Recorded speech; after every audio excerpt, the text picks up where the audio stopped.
नमस्कार, मैं रोशनी सोनी। आप देख रहे हैं विदर्भ ब्रेकिंग न्यूज़ टीवी। इस वक्त की खबर नागपुर के कनान से। माँ बाप के झगड़ों में बच्चों को सजा मिलती है। ऐसी ही एक घटना नागपुर कनान परिसर की है। पति पत्नी का डिवोर्स 2017 में हो गया। बच्ची की कस्टडी माँ को मिली है। वर्ष में केवल 25 दिन पिता के पास बच्ची रह सकती है। इस प्रकार का आदेश कोर्ट ने दिया था। बच्ची के पिता को बच्ची से मिलने नहीं दिया जाता था।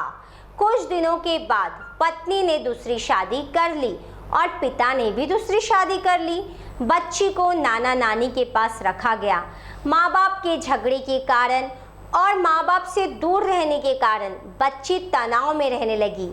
इसी बीच पिता ने कई बार बच्ची को मिलने की कोशिश की।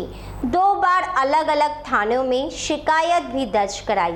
कुछ सामाजिक संस्थाओं के कार्यकर्ताओं द्वारा यह मामला सामने आया है। आइए देखते हैं यह मामला क्या है। दीपक गणेश गोकुलपुरे है और मेरा डिवोर्स हो चुका है 2017 में।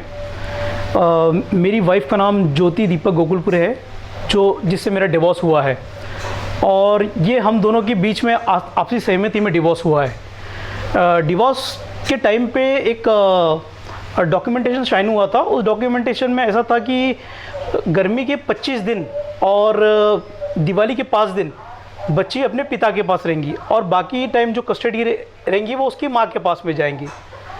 और इस कंडीशन में और 4 लाख रुपए देके डिवोर्स सहमत हुआ था कि 4 लाख के साथ में पूरा सेटलमेंट के साथ में डिवोर्स हो गया करके। अब डिवोर्स होने के बाद में हुआ क्या कि जो गर्मी की छुट्टी और दिवाली की छुट्टी थी उस पीरियड में बच्ची मुझे एक बार भी नहीं मिली। मैं कभी यशोधरा पुलिस स्टेशन के चक्कर काट रहा हूँ क्योंकि मेरी एक्स वाइफ ज्योति वो अपनी मौसी के यहाँ वहाँ रह रही थी, वो जो उस थाने के अंतर्गत में आ रहा था। तो मैं यशोधरा थाने के अंतर्गत में जाता, कभी वहाँ जाता, कभी वहाँ रिक्वेस्ट करता, तो वो लेडी बोलती कि मैं आज दूंगी, कल दूंगी, फिर मैं शादी में जा रही हूँ फिर दूंगी। ऐसा करके उसने ना दिवाली में दी और ना ही गर्मी की छुट्टी में दी। अब उसके बाद में वो बच्ची को लेके गांव चली गई। गांव चले जाने के बाद मैं वहाँ पर गया। मैंने वहाँ के कुरई थाने के जो शिवनी ज़िले में जिस एरिया में वो रहती थी अपने पिता के, उस ग्राम का नाम है रमपुरी। वहाँ के जो थाना एरिया है कुरई, वहाँ जाके रिक्वेस्ट की तो वहाँ से भी मुझे कोई सपोर्ट नहीं मिला। मैं जाता था, इसी तरह परेशान होता था। और जो जैसे कि हम सभी के रिलेशन रहते हैं चारों तरफ, तो मुझे रिलेटिव के थ्रू पता चलता था कि बच्ची की स्थिति बहुत ख़राब है, माँ उसके पास रहती नहीं है। और जो हम दोनों के बीच में, मेरे हस्बैंड और वाइफ के बीच में जो फाइट्स हुई है, उसके ताने उस बच्ची को दिए जाते हैं और बच्ची फ्रस्ट्रेशन की लाइफ जी रही है। तो मैं कैसे भी टाइम निकाल, जब मुझे पता चला कि बच्ची फाइनली अब वहाँ गांव के स्कूल में डाल दी गई है, तो मैं 2 बार अपनी फैमिली के साथ बच्ची से मिलने के लिए गया। बच्ची डरी थी, सहमी थी, लेकिन उसको कॉन्फिडेंस देते हुए, उसे लाड़ प्यार करते हुए मैं उससे मिला, उससे बात की, उससे बहुत सारी शेयर की उससे बातें। तो बच्ची मुझे बोलने लगी कि डैडा, वो बोलते हैं कि हम तेरे को वहाँ जाने नहीं देंगे, तू वहाँ जाएंगी तो जो तेरी नई माँ है, जो तेरे फादर ने जिससे शादी की है, वो तुझे बेच देंगी। वहाँ के एक मार्केट में, जो नागपुर में एक मार्केट है जिसे गंदी भाषा में कुछ रेड लाइट एरिया बोलते हैं, वहाँ बेच देंगी। और तेरी दादी ख़राब है और वो तुझे मारेंगे, वो तुझे पीटेंगे। तरह तरह की चीज़ों से उसे डराया जाता था जब भी मैं बच्ची के पास जाता था। लास्ट टाइम तो हद हुई जब बच्ची ने मुझे बताया कि डैडा मेरे को बोले कि आप ऐसा आओगे तो हम यहीं पर ही आपको भी मार डालेंगे, आपकी दादी को भी, आपके परिवार को भी मार डालेंगे और सबको उनके साथ में कुछ गलत कर डालेंगे। बहुत कुछ वर्ड्स है जो मैं आपको नहीं बता सकता। इतना हुआ। फिर उसके बाद में अब ये जब मैं सेकंड लास्ट टाइम गया था वहाँ पर, तब मेरा 498 का केस चल रहा था। अब 2017 में मेरा डिवोर्स हो गया अक्टूबर के महीने में, और मैं 2019 में मैं गया था 498 का मैटर निपटाने के लिए। मतलब 17 में डिवोर्स हो रहा और 2019 तक के 498 का मैटर अभी भी चल रहा है मेरे ऊपर। मतलब वो मेरी वाइफ क्या है, वो क्या चाहती है, मुझे परेशान करना चाहती है। मतलब डिवोर्स के टाइम पे उसने बोली कि मैंने सारे पेपर्स मैंने विड्रॉल कर लिए, मैं सारे पेपर्स निकाल लूँगी और कोई केस नहीं रहेगा। और डिवोर्स के पेपर पे लिखा था ये बकायदा कि सारे पेपर्स मैं विड्रॉल कर लूँगी। वो मुझे ऐसे ही सता रही थी। तब जब मैं वो बच्ची को मिलने के लिए गया मेरी फैमिली को लेके, तो वो बच्ची मेरे पास आई ही नहीं, वो मुझे देख के भाग गई। और मैं बहुत सारा उसके लिए गिफ्ट लेकर गया था उसकी पहली विज़िट में। उसने बोली थी डैडा मेरे लिए किंडर जॉय लेकर आना, डैडा मेरे लिए सोनू करके उसका टेडी बेयर एक जो उसको बहुत पसंद है, उससे खेलती है, उसके साथ रहती है, उसको ऐसा लगता है कि ये मेरा फ्रेंड है करके वो लेकर आना। तो वो सारी चीज़ें मैंने ले जाके दी थी। तो स्कूल में मुझे सरप्राइजली पता चला कि वो सारी चीज़ें वहाँ पे पड़ी। वहाँ की जो उसकी क्लास टीचर थी रेखा डहरवाल, उन्होंने मुझे बहुत कॉर्पोरेट किया 2 विज़िट तक के, पहले की 2 विज़िट तक के, कि आप आओ मिलो, कोई प्रॉब्लम नहीं है, आपने मिलना चाहिए अपनी बेटी से, बेटी कैसे आपसे प्रेरित रहेंगी, कैसे आपसे मिलती रहेंगी, आप लेके जाओ। लेकिन 3rd विज़िट में वो थी नहीं वहाँ पे। जब मैं गया, जब मैं 498 के मैट्रिक गया था और वो सब सामान थे, तो वो सारा सामान लेके मैं कार में 498 निपटाने के लिए गया। 498 निपटा के जब मैं रिटर्न जनवरी के मंथ में गया, जब बच्ची का बर्थडे था, मेरी वाइफ को लेके, जो मेरी प्रेजेंट वाइफ है, वो उनका भी अटैचमेंट बहुत है उससे।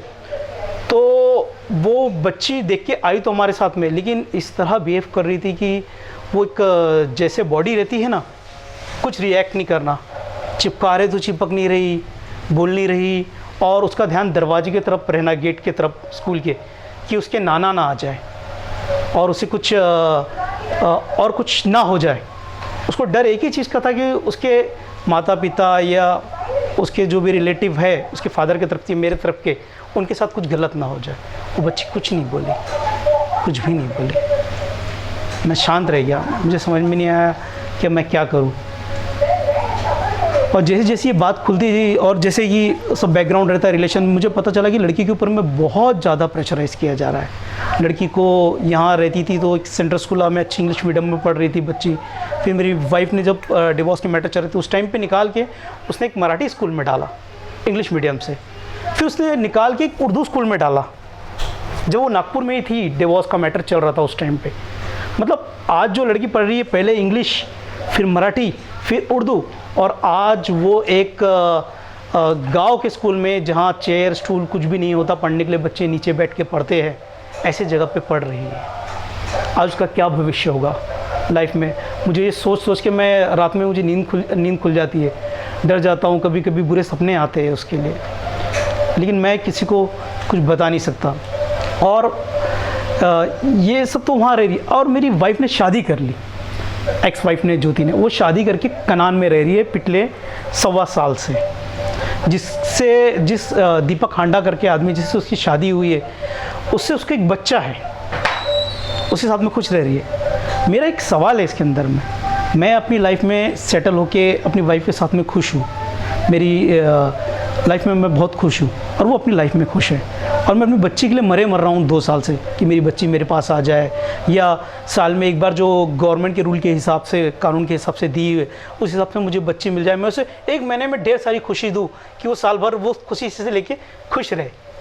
लेकिन मुझे वो बच्ची नहीं मिल रही है। मेरी आत्मा झंझोड़ती है कि मैं ये क्या कर रहा हूँ और क्या हो रहा है मेरी बच्ची के साथ। मैं ये दुख मेरे माँ बाप से भी नहीं बता सकता, उनको सबको लगता है कि मैं कुछ नहीं कर रहा।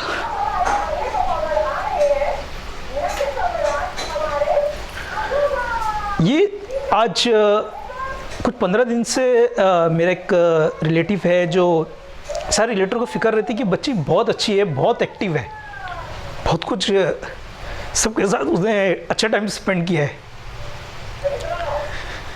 तो कहीं तो उनको फील होता है।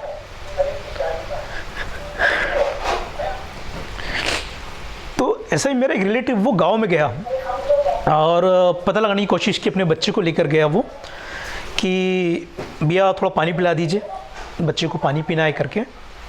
और वो पानी तो उनने उससे पहचान लिए कि आप शायद इसके रिलेटिव। हाँ बोले मैं रिलेटिव हूँ, यहाँ से जा रहा था, लगा कि पानी पी लेना चाहिए, बच्चा है तो। हाँ ठीक है ना बोले, तो बच्ची है क्या बोले, तो हाँ बच्ची को उन्होंने बुलाया और उसने बोला कि मैं फ़ोटो ले लूँगी बच्ची के साथ में इसकी, आप माइंड ना करो। हाँ ले लो बोले। तो बच्ची के गले में यहाँ से ऐसा निशान था, ऐसा बड़ा रगड़ा हुआ, ऐसा लगा कि उसे किसी चीज़ से बांधा गया है या किसी चीज़ से स्क्रैच मारा है या कुछ है। पूरा ऐसा खून, फांसी टाइप लगाया जाता है ना, खून तो चीरा है बड़ा। वो देख के मेरी आत्मा झंझोड़ गई, मैं घबरा गया पूरा कि ये बच्ची को क्या हो क्या करके। तो आज मैं कनान पुलिस स्टेशन में गया था। कुछ मेरे महिलाओं से मेरी ये बात हुई इस चीज़ से रिलेटेड, मैं उनसे जाके गिड़गिड़ाया। मेरी वाइफ गई, जो मेरी आज प्रेजेंट वाइफ है, वो इतनी फिक्र हो गई उस चीज़ के साथ कि बच्ची को मेरे पास टाइम नहीं है, मैं अपने जॉब से रिलेटेड मैं सिर्फ ऐसा रो लेता हूँ, तकलीफ़ हो जाती है, अपनी वाइफ के कंधे पे असर के रो लेता। तो हम पुलिस स्टेशन में गए थे। वहाँ जो मेरी एक्स वाइफ के हस्बैंड है दीपक हांडा, और उसको बुलाया गया, तो उसने तो आने से इनकार कर दिया, बोले मेरा छोटा बच्चा है, मैं नहीं आ सकती। तो उसे बुलाया गया तो वो बोला कि मेरा तो कोई मैटर ही नहीं है, मैं वो लड़की को रखना नहीं चाहता। और मैंने अपने ससुर को भी बोला, बोले, और मेरी वाइफ को भी बोला कि बोले कि दे दो करके, जब हम भी नहीं रख रहे इस बच्ची को तो काहे के लिए तुम ज़बरदस्ती की परेशानी मेरे लिए डाल रहे करके गले के ऊपर में। लेकिन वो सुनने को तैयार नहीं है। भरत लाल नगरगढ़े और श्रद्धा दीपक हांडा, जो आज उसका प्रेजेंट नाम है कनान की, ये लोग मान नहीं रहे। फिर भी आज पुलिस ने उन्हें रिक्वेस्ट की कि आप 2 दिन में बच्ची को लाकर दो, तो उन्होंने सैटरडे तो बोला है, अब देखते हैं आगे क्या है। तो मेरी आप सभी से रिक्वेस्ट है कि प्लीज़ मेरे लिए कुछ करें। इस वक्त हम हैं कनान पुलिस स्टेशन में, जहां पर कुछ सामाजिक संगठन किसी विषय को लेकर यहां पर उपस्थित हैं। आइए जानते हैं ये विषय आखिर है क्या। आप यहां पर क्यों आए थे, क्या कारण था आने का? नमस्कार, मेरा नाम रजनी मंगल राउत है।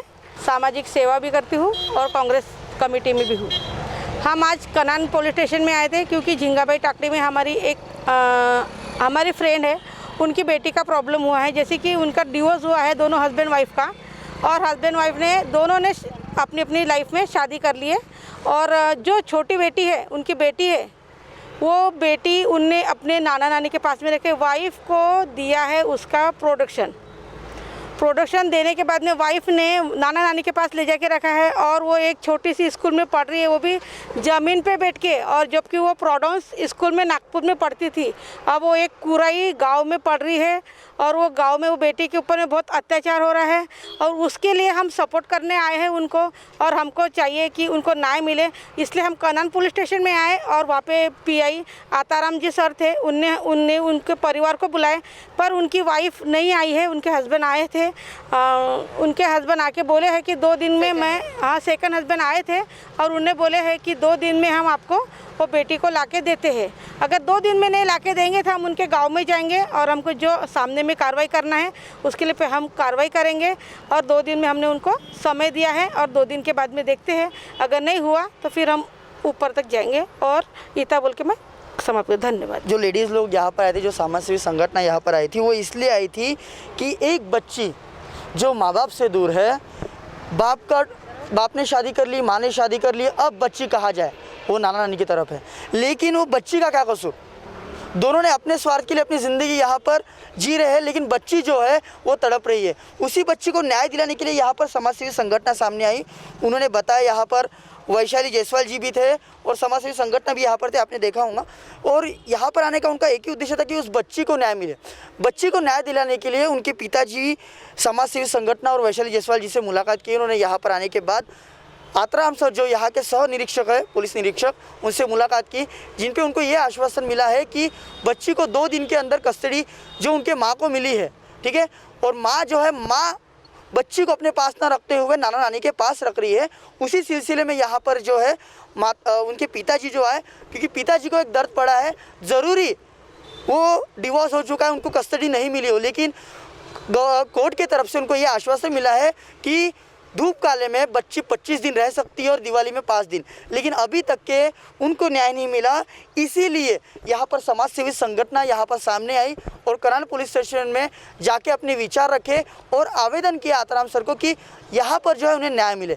न्याय देने के लिए आतराम सर से मुलाकात करने के बाद यह मिला कि 2 दिन के अंदर लड़की को लाया जाएगा और 25 दिन जो है, जो उनके पिताजी के पास, उसको रखा जाएगा कोर्ट के आदेशानुसार।